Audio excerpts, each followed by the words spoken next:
Donc, ce que je vous propose, c'est qu'on passe tout de suite à une phase d'échange. Donc, il y a un micro qui va circuler. Si vous avez des questions, donc n'hésitez pas, c'est le moment. J'indique aussi pour celles et ceux qui sont en ligne qu'il y a la possibilité de poser des questions sur le chat, hein, qu'on va modérer avec Hélène. Donc, la parole est à vous. Et le temps que des questions voilà, arrivent. Il y a une synchro là de. Oui, ok, super. J'aurais une question pour Alexandre. Ça serait pour vous demander, c'est quoi un KPI? Les KPI, effectivement. KPI, ça va être toutes les statistiques, on va dire. Les KPI, ça va être les chiffres qui vont ressortir en fait des réseaux sociaux. Exemple, moi sur les réseaux sociaux, ce qui je trouve le plus intéressant comme KPI intéressant, c'est la portée. La portée, c'est-à-dire le nombre de personnes uniques que votre contenu a touché. Voilà. Et il y a plein d'autres KPI, engagement et autres. Voilà. Ok, merci. Avec plaisir. Bonjour, j'ai une question pour Anthony. Vous pouvez m'expliquer c'est quoi un think tank? Oui, j'aurais dû le préciser, merci pour votre question. Un think tank, c'est quelque chose qui vient des États-Unis. On pourrait l'appeler un cabinet d'opinion ou un laboratoire d'idées. En France, c'est assez nouveau puisque c'est ce qui produit des idées, des opinions. Enfin, vraiment, ça peut être même des réformes, des choses qui ne sont pas des textes législatifs, mais des idées. On devrait faire ça sur le nucléaire, on devrait faire ça sur le transport, je ne sais pas, plein de sujets. Et les think tanks sont en train de monter un peu en puissance parce que vous l'avez peut-être vu, ou si vous vous intéressez un tout petit peu à la politique, il y a un petit désintérêt à l'égard des partis qui n'assurent plus leur rôle de producteur d'idées. Donc là, le think tank où moi j'ai travaillé, ça s'appelle l'Institut Montaigne, c'est un think tank d'obédience néolibérale et qui était indépendant. Parfois, il y en a qui sont financés par de l'argent public, qui ne dépendent pas pour autant d'un gouvernement ou autre, mais parfois c'est le cas. Il y en a un au gouvernement, par exemple, il y a un think tank, ou alors il y en a d'autres comme Terra Nova qui étaient autrefois affiliés au Parti socialiste. Là, c'est un think tank privé financé à hauteur d'un pourcentage qui permet de garantir une indépendance et de ne pas dépendre que d'une seule marque. Et donc, voilà, un think tank, c'est une structure où se rencontrent autant des universitaires que des personnes de la société civile, du terrain, dans les entreprises, et qui pourraient voilà, dialoguer sur Alexandre dans une marque, moi en institution, on nous demande ce qu'on pense de la communication, et bien voilà, on se croise tous les deux, on fait un rapport, on pourrait être au cœur d'un think tank avec l'approche d'Audrey aussi. Enfin voilà, c'est vraiment l'idée d'un cabinet d'opinion qui crée des idées. Voilà. Merci Anthony. Bonjour. Il y aura des questions aussi de l'autre côté, mais allez-y. Alors moi, ça va être très rapide. Alors bonjour, moi, ce serait plutôt pour Alexandre et pour Audrey. Quand vous créez donc votre statut, alors vous, influenceur, vous, ça a l'air d'être plus à temps plein, c'est quoi votre statut social d'entreprise? Parce que j'imagine que pour Alexandre, la partie influenceur n'est pas sur son contrat au Palais d'été. Donc, quel statut social mettre Non, pas sur mon contrat, effectivement. Par contre, j'ai un contrat particulier avec la marque qui peut me permettre de parler d'autres marques de thé sur mes propres réseaux sociaux. Mais du coup, je suis auto-entrepreneur. J'ai plus le terme exact. Si, c'est ça. Oui, c'est auto-entrepreneuse. Moi, c'est auto-entrepreneuse. En fait, c'est des micro-entreprises. Ouais, c'est des micro-entreprises. C'est vrai que c'est un statut, c'est vrai que je ne l'ai pas précisé, moi j'ai ouvert ce statut en 2016 dès que j'ai eu 18 ans parce que j'avais quelques petites propositions et qu'en fait pour faire une facture on est obligé d'être déclaré, donc dès que je voulais toucher de l'argent, que ce soit pour des animations dans des salons du livre, des rencontres, des modérations de table ronde, etc., j'avais besoin du coup d'un statut en fait, donc c'est pour ça que je l'ai créé à la base. Et ce n'est qu'en 2020 que c'est devenu principal, mais avant c'est très pratique puisque c'est un statut qui permet de ne payer de charges que quand on gagne de l'argent. Donc, on y perd parce qu'on a des grosses charges, mais on n'y perd pas parce que quand on se touche rien, on n'a rien à payer, quoi. Effectivement, les charges sont importantes. Alors, j'ai une question pour Anthony, je crois. C'était par rapport à tout à l'heure, quand vous avez parlé notamment des violences que le community manager peut se prendre. Oui. Notamment, là, il y a eu un exemple il n'y a pas très longtemps. Je crois que c'était le community manager de Winamax qui faisait beaucoup de vannes, etc. sur les gens, et il a eu une réponse sur un truc personnel. Et donc, c'était pour savoir comment vous gériez ça. Merci pour votre question. Importante question, difficile. Je pense qu'il faudrait une table ronde dédiée pour ce sujet. Je vais essayer d'apporter une réponse, mais je pense que vous avez aussi cette approche si voilà, les publics sont particulièrement virulents. Je ne connais pas, par rapport à votre question, l'exemple de Winamax en cours. Je sais que Winamax est une stratégie que moi je juge, sans jugement moral, mais agressive en termes de manière de parler. On le voit dans le métro, évidemment, sur les publicités, mais alors on le voit aussi sur Twitter. Ce qu'ils font est remarquable sur un plan de communication, parce qu'ils savent s'adresser à leur public. J'en parlais tout à l'heure, ils sont très très pertinents, très forts, et ils savent créer un vrai sentiment, voire ils exacerbent ce sentiment-là. D'où la violence, j'imagine, qui a atteint le community manager en question. Le problème, et je ne connais pas du tout cet exemple, donc moi je ne sais pas si cette personne est vraiment comme ça dans la vie, ou si, comme je vous le disais tout à l'heure, il a appris à parler avec ces codes-là, parce que demain, j'estime que comme on est communicants, tous à notre manière, on pourrait tous les trois demain être chez Winamax, ou à l'inverse, dans quelque chose de bien plus guindé, entre guillemets. Je ne peux pas répondre à votre exemple sur Winamax, parce que je ne sais pas ce qu'il en est et ce qu'il en ressort. Et en plus, si ça touche la personne en question, je ne veux pas prendre le risque de m'exprimer. Néanmoins, pour moi, le community manager, il est symptomatique. Comme je disais tout à l'heure, vitrine. Les réseaux sociaux sont la vitrine de l'institution ou de la marque en question. Lui, il est, comme tous les agents de cette institution, un des pions qui fait fonctionner l'ensemble de cette structure, cette marque. À aucun moment, la personne en question, sauf si elle a commis une faute grave, qu'elle a répondu avec agressivité, c'est là où il faut apprendre le sang-froid et je vais y venir juste après, à aucun moment, lui doit être attaqué, lui doit être responsable. C'est comme pour moi un porte-parole d'un gouvernement, par exemple, il ne fait que porter la parole globale d'un gouvernement. J'imagine bien que pour ceux qui l'ont été, ils n'ont pas toujours pensé parfaitement ce que leur gouvernement leur avait dit de dire. Néanmoins, c'est tout ce qu'on fait nous aussi en tant que communicants. Je me prononce pas pour les marques, mais pour les institutions, parfois on porte des messages avec lesquels on n'est soit pas tout à fait d'accord, soit on l'aurait pas fait comme ça. Normalement, c'est notre métier. Ça, on appelle ça la dimension corporate au travail. Il faut savoir être ambassadeur soi-même du message qu'on va porter. Pour répondre à votre question rapidement, sur comment on gère de différentes façons. Déjà, on ne répond pas immédiatement, jamais. À chaud, c'est comme dans une engueulade, une embrouille, ce que vous voulez. Faut toujours mûrement réfléchir ce qu'on va dire, parce qu'on est à peu près sûr de le regretter. Le problème des réseaux sociaux, c'est que ça laisse une trace. Et la plus grande erreur de ça, c'est de répondre à chaud, de l'effacer ensuite. Il y aura une capture d'écran quelque part, vous êtes foutu.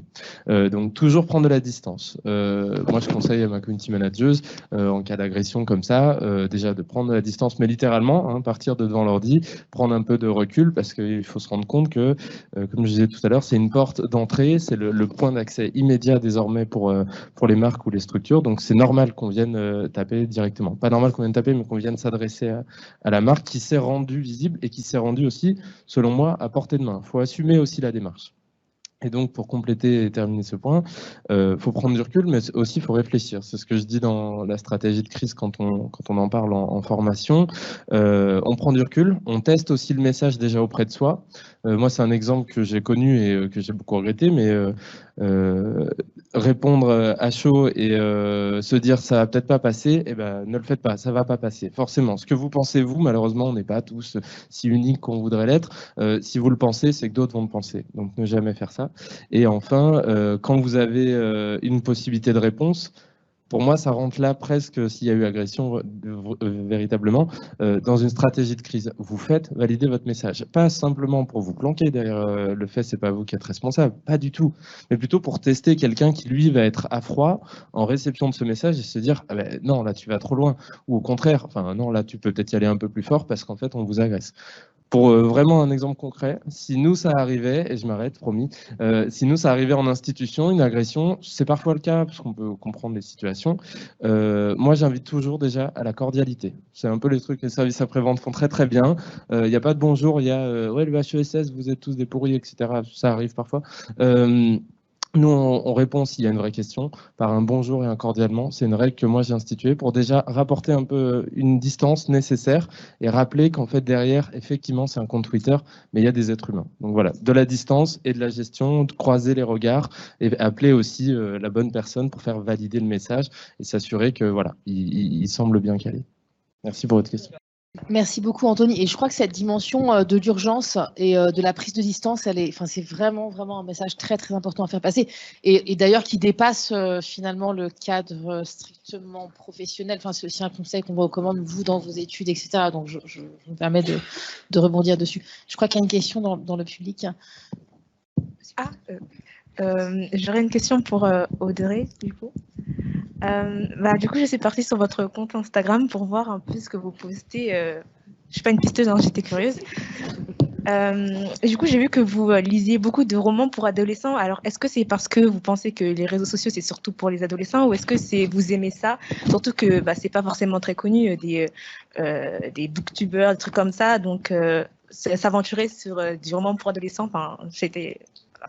Alors, c'est une question très intéressante. Je vais d'ailleurs faire une vidéo sur ça très bientôt parce que, alors toi, tu as été très gentil quand tu me l'as dit, mais des fois, je me prends mais maintenant que tu es adulte, pourquoi tu lis pas des livres pour adultes? Et justement, c'est un peu, déjà, c'est les gens qui la posent comme ça, c'est très méprisant. C'est pour ça que je dis, là, il n'y a pas du tout de mépris et tout, je le prends pas du tout mal.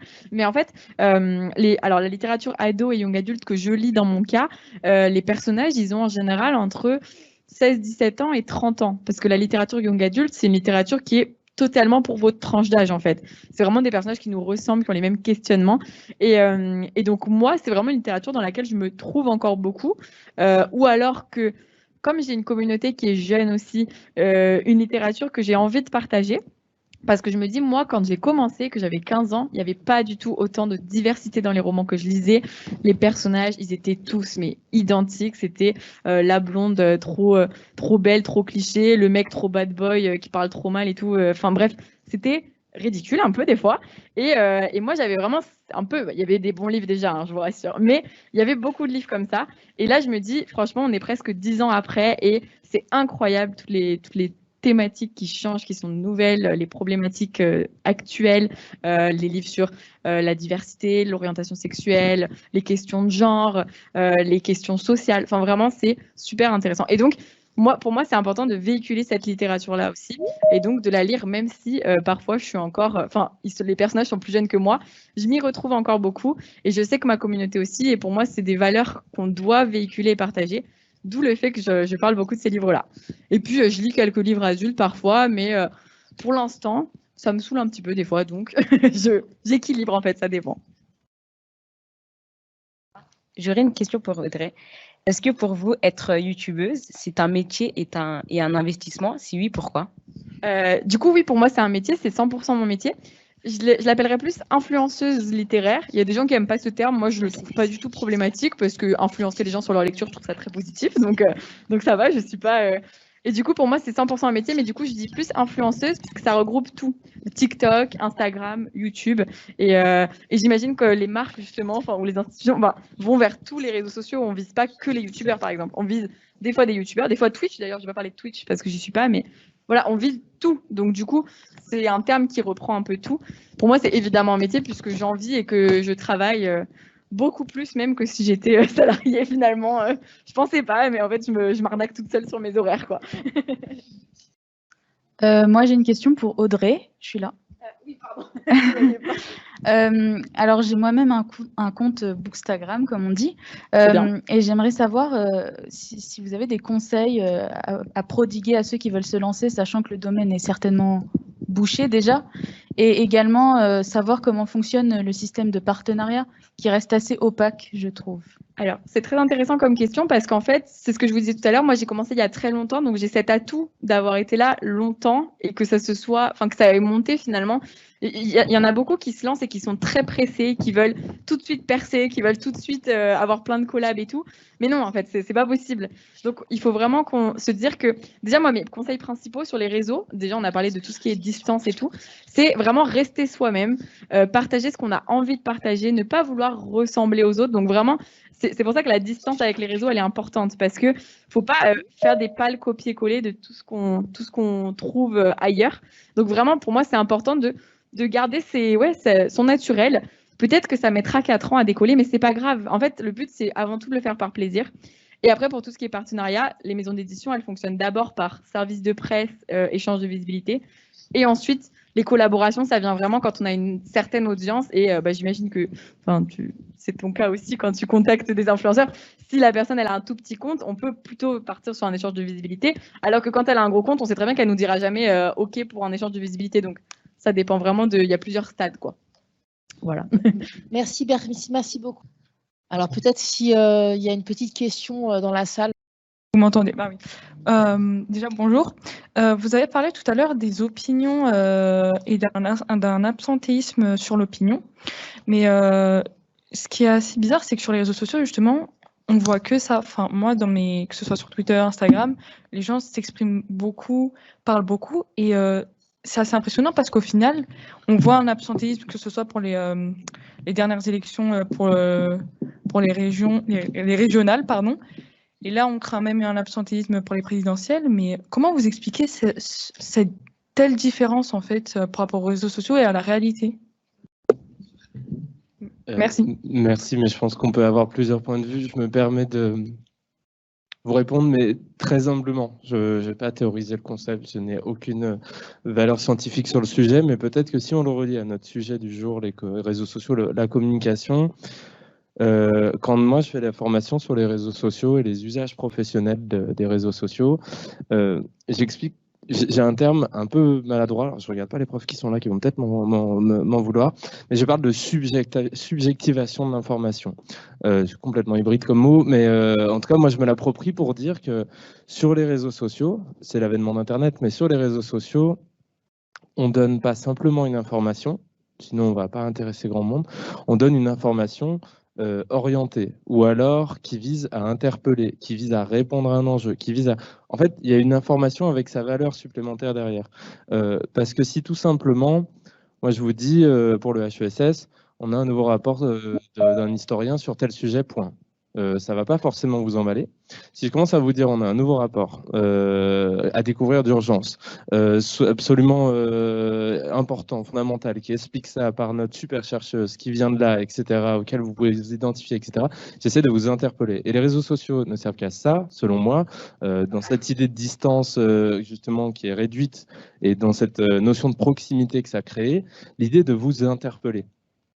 Sinon, vous n'allez pas vous intéresser à nous aussi parce que la concurrence est féroce et que si on perd et qu'on n'arrive plus à vous fidéliser en vous interpellant, en donnant son opinion, etc., on perd un peu l'objectif initial de faire grandir cette communauté. Pour revenir sur la politique, et là-dessus je ne m'avance pas plus, mais selon moi, il y a beaucoup d'opinions qui sont dites sur les réseaux sociaux, mais qu'il l'était en fait avant dans la société. C'est juste que maintenant, il est facile d'aller les exposer dans différents lieux. Et du fait de ce phénomène de la subjectivation de l'information qui tend et qui se développe et qui prend encore plus d'ampleur, avec en plus les fake news, avec des stratégies dédiées à la désinformation, je crois qu'on n'a pas forcément plus d'opinion qu'avant, surtout qu'on en a en permanence, un peu sur tout, parce qu'on est un peu obligé d'avoir une opinion, sinon c'est qu'on ne pense pas. Dans cette société, à cause de ça, à cause de justement, il faut toujours avoir une info à apporter, mais en plus, il faut avoir une opinion là-dessus. Je termine juste sur une notion qui, pour le coup, est intéressante. Vous pourrez regarder, le mot est intéressant. C'est l'ultra-crépidarianisme, qui est une notion qui vise à raconter aussi les personnes qui sont, et il y en a beaucoup dans cette société, surtout depuis le Covid, qui sont spécialisées pour parler de ce sur quoi ils n'ont absolument aucune compétence. Voilà, je vous invite à regarder ça et prochainement le HESS, on a attendu vraiment là, une perche considérable, va sortir une production sur justement quel est le savoir, le savoir non pas vrai, il n'y a pas de vérité, mais quel est le savoir légitime, le savoir scientifique, comment on distingue une information, etc. Je vous invite à regarder nos réseaux sociaux, il y aura une production scientifique là-dessus, vous aurez donc une source fiable. Voilà, merci. Très bien, merci beaucoup. Est-ce que vous voulez rebondir Non, mais moi je voulais juste rebondir sur la notion de distance que vous avez évoquée tout à l'heure. Finalement, c'est vraiment la distance, elle est importante parce que justement, on ne sait pas qui se cache derrière les profils sur les réseaux sociaux. Donc, il faut vraiment penser à ça. Ok, tout le monde a des opinions sur Twitter et tout, surtout.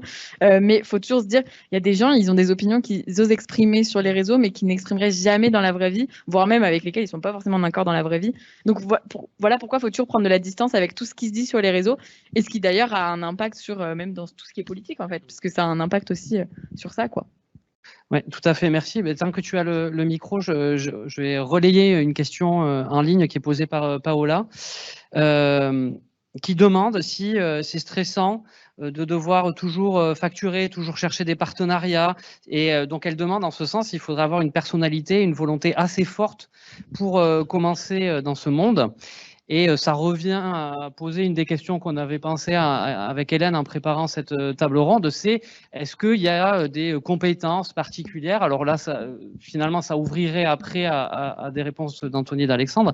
Je ne sais pas, des compétences, des savoir-être, des savoir-faire que vous voudriez partager avec les étudiants ici Il y a vraiment des personnes qui, quand je présente mon activité, ça fait rêver beaucoup de lecteurs et lectrices, évidemment, parce que pour eux, mon métier, c'est lire des livres. Donc, évidemment, c'est le rêve.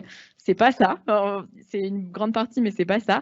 Et surtout, ça peut faire rêver, mais il y a beaucoup d'autres gens qui me disent que, en fait, eux, ils savent qu'ils pourraient jamais faire ce que je fais parce que ça leur va beaucoup mieux d'être dans le monde de l'entreprise, d'avoir un cadre de travail, d'avoir des choses à faire. Et c'est vrai que moi, dans mon cas, c'est moi qui gère tout en fait. Donc c'est vrai que, évidemment, c'est stressant. Ça va parce que pour l'instant, je démarche très peu et c'est beaucoup les maisons d'édition qui viennent à moi. Mais pourquoi ça? Parce que je vous l'ai dit, ça va faire 10 ans que je fais ça. Donc les maisons d'édition, elles me connaissent depuis 5, 6, 7, 8 ans. Donc j'ai cet avantage-là. Mais quand on a commencé il y a 1 an, personne ne nous connaît. Donc c'est évidemment, si quelqu'un se lance en ayant peu de bagages derrière lui, c'est plus difficile. Donc c'est pour ça que voilà, pour moi, c'est... chaque parcours est unique et sur les réseaux sociaux, il n'y a pas du tout de formation. C'est tout le monde fait avec les moyens du bord. Donc moi, avec des amis qui étaient auto-entrepreneurs avant, qui m'ont expliqué comment ça marche. Et moi maintenant, mes booktubeuses, mes copines booktubeuses qui se lancent récemment dans l'auto-entrepreneuriat, c'est moi qui les aide en fait. Et voilà, c'est vraiment une...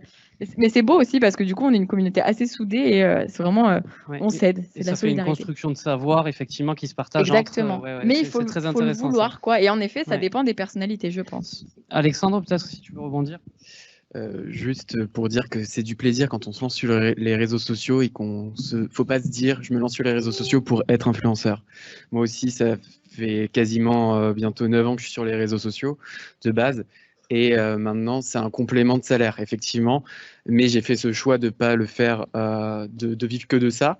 Parce que aussi le thé, c'est un secteur assez de niche comme le livre, encore plus que le livre. Mais du coup, j'ai cette chance aussi de ne pas démarcher.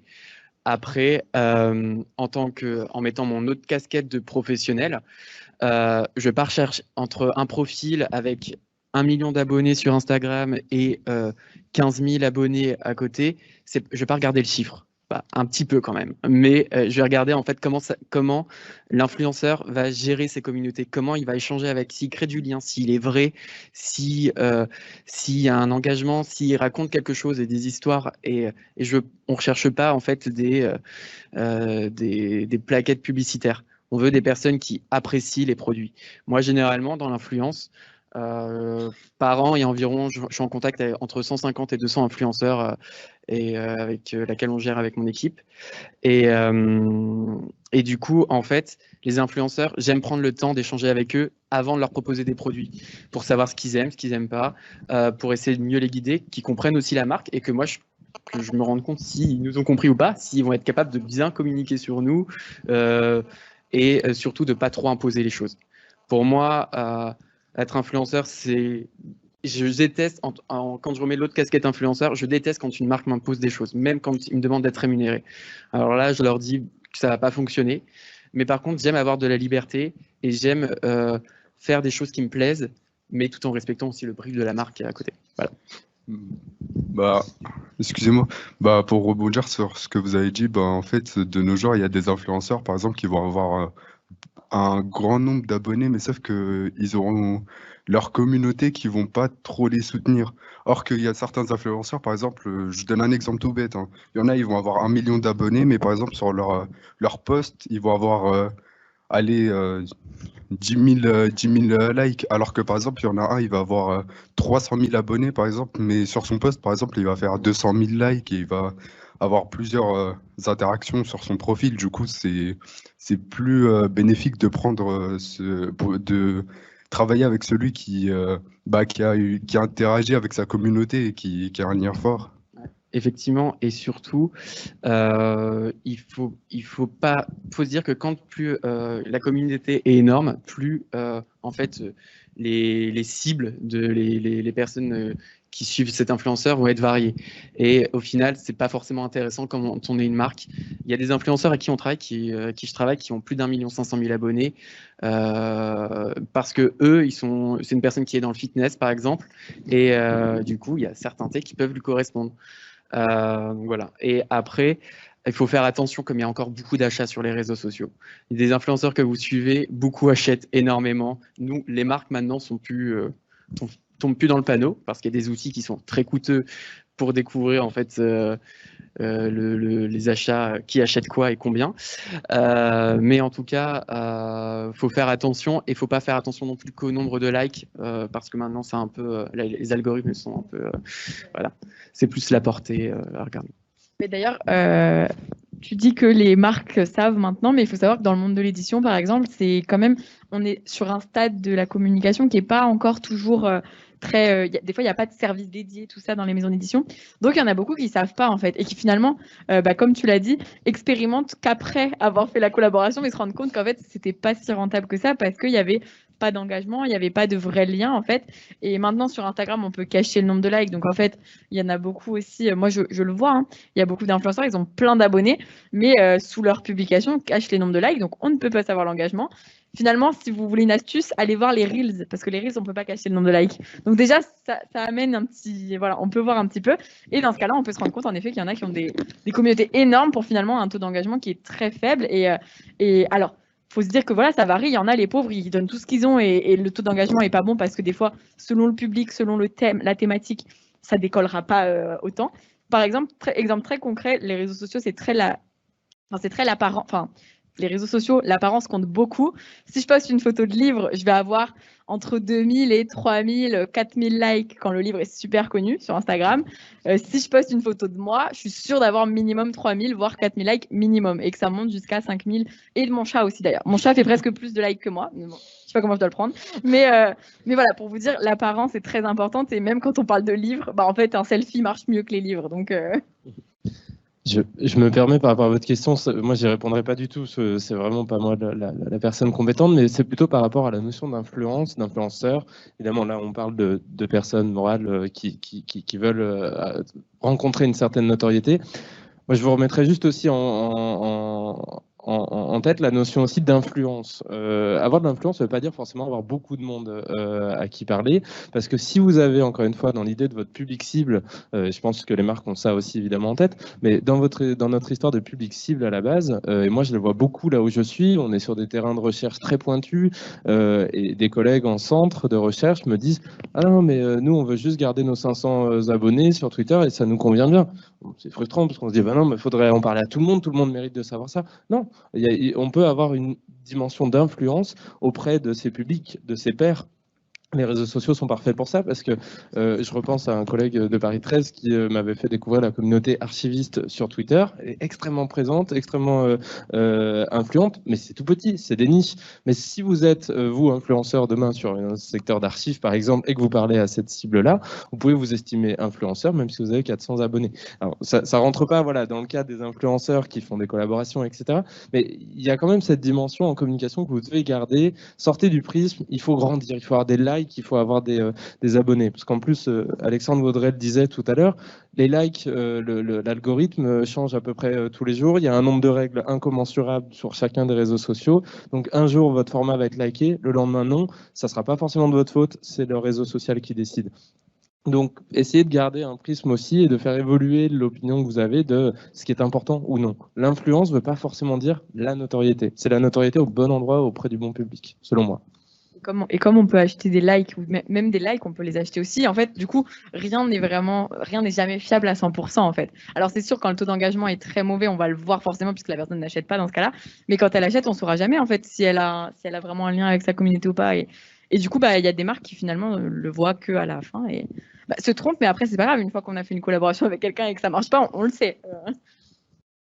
Alors, on va peut-être conclure, si vous pouviez dire chacun 2-3 mots sur, notamment je rebondis sur la question de Paola sur ce qu'on appelle les soft skills, donc ce qui, en dehors de ce que vous avez appris dans le cadre de vos études, ce qui définirait les compétences nécessaires. Alors je ne sais pas, bon, ce serait l'autonomie, ce serait la ténacité, ce serait, et peut-être aussi insister, parce que vous parlez des algorithmes, et je trouve que c'est important aussi, peut-être qu'on ne l'a pas assez évoqué, mais de connaître un petit peu la théorie du numérique, de savoir ce qu'il y a derrière les enjeux.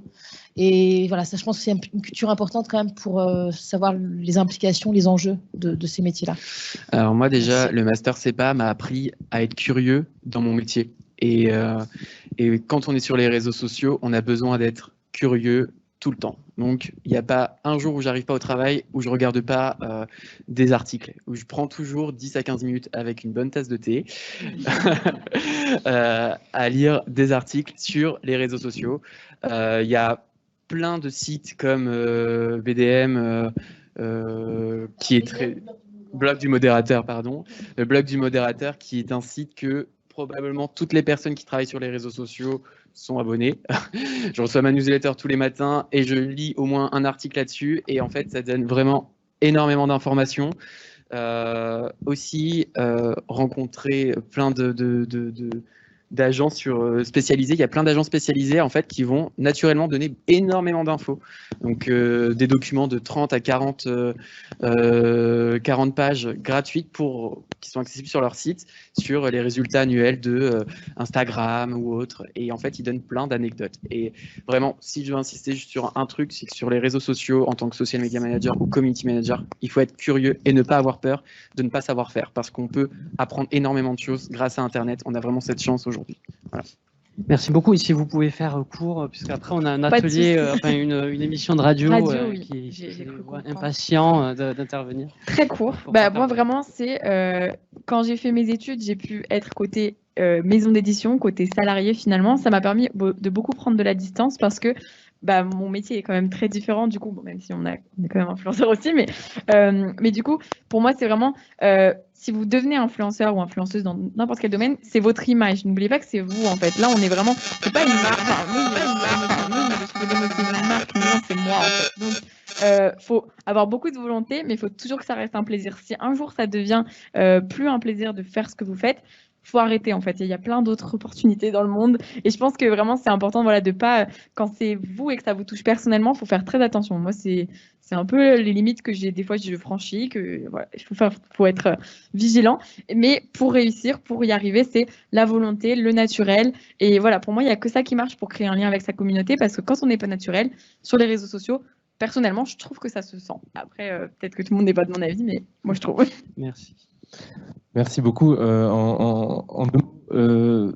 Ce que ça apporte vraiment les SIC et justement l'apprentissage des SIC en université, c'est l'importance des notions et de la théorie qui peuvent parfois vous paraître éloignées d'une réalité, éloignées de ce que fait l'influenceur sur votre écran Instagram et YouTube, c'est évident. Mais il n'empêche que n'oubliez jamais que vraiment ce bagage-là, il va vous rendre déjà une forme de légitimité quand vous allez proposer des stratégies demain.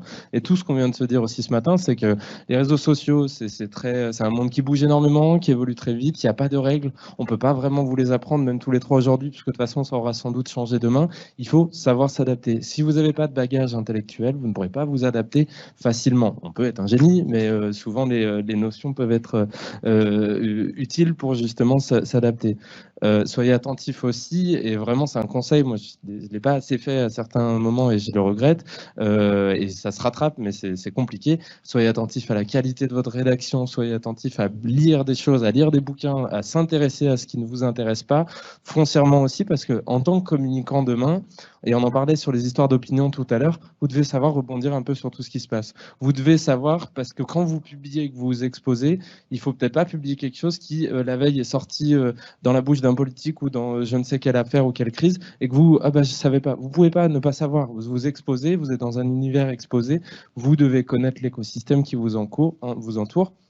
Donc, pour terminer, lisez la presse, regardez au moins un média quotidien national plutôt modéré par jour pour vous faire vos opinions, consultez des réseaux sociaux, regardez ce qui ne vous intéresse pas, abonnez, suivez, pas que s'il vous plaît, pas que ce que vous aimez, puisque les réseaux sociaux fonctionnent en silo, l'enjeu c'est de vous enfermer. J'ai un mini point parce que là c'est vraiment utile pour les étudiants peut-être. Okay. Le HESS recrute un stagiaire en communication digitale, on veut développer notre compte Instagram et ensuite dès la rentrée, si ça vous intéresse, vous pourrez revenir vers moi prochainement. Dès la rentrée, on recrutera un apprentissage sur 2 ans dédié à la communication digitale. Voilà, le message est passé. Bien. Merci beaucoup. Parfait, merci beaucoup. Donc, je propose d'applaudir nos intervenants et intervenantes. Merci beaucoup.